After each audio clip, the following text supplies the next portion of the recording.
All right, thank you all. Another big story we are following tonight. Liberals, Democrats, they continue to mobilize against President Trump's pick for the CIA director. Her name is Gina Haspel. If confirmed by the Senate, she would become the first woman to lead the CIA, to lead that agency. California Democrat Dianne Feinstein, she is now calling for the public release of documents on Haspel's involvement in enhanced interrogation and detention of radical Islamist terrorists following the attacks and the murder of 3,000 Americans on 9/11. Now, Feinstein is only the latest liberal lawmaker to question whether Haspel was too tough on jihadis. And by the way, it's not just lawmakers attacking Haspel. Joining us now with reaction, he's the host of War Stories all over North. Without enhanced interrogation, there is no bin Laden. True or false, Mr. Ollie North? Well, the folks that are currently resident down in Gitmo wouldn't be there but for what Gina Haspel and her brave colleagues did. Look, Gina Haspel is the person needed to head the CIA in this new world disorder. Without going through all the litany of what you went through at the very beginning of this broadcast, this woman spent 30 years as an operations officer with numerous foreign postings. She is, quite frankly, admired by most of her colleagues. I've not talked to anybody at the headquarters currently or who was there who know her, who don't think the world of her. Dianne Feinstein ought to retire now.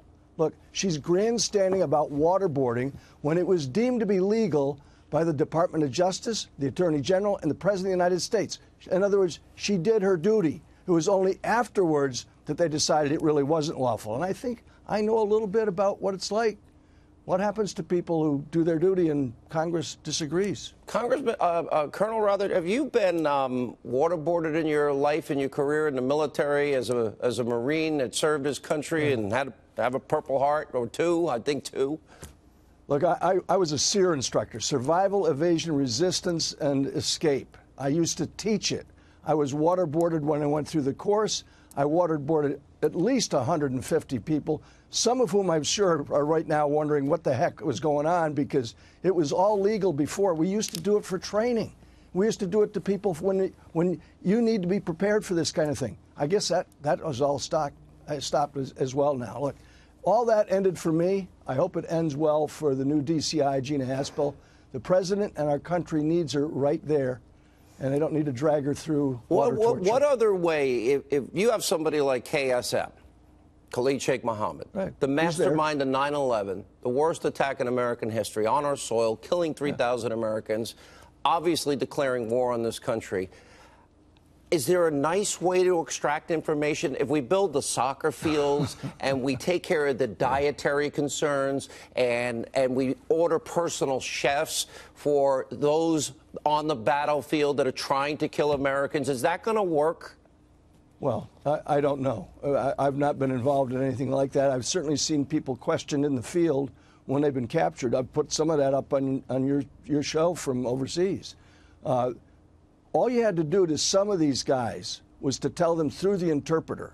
This is a high-value target. It's just been grabbed by a special operations team. And I put this on the air. We couldn't show the guy's face, of course. By the way, there is a report tonight, and I haven't confirmed it, that this woman did not oversee the waterboarding of Abu Zubaydah, if you remember. Yeah. Look, I put guys on this air from overseas who had just been captured.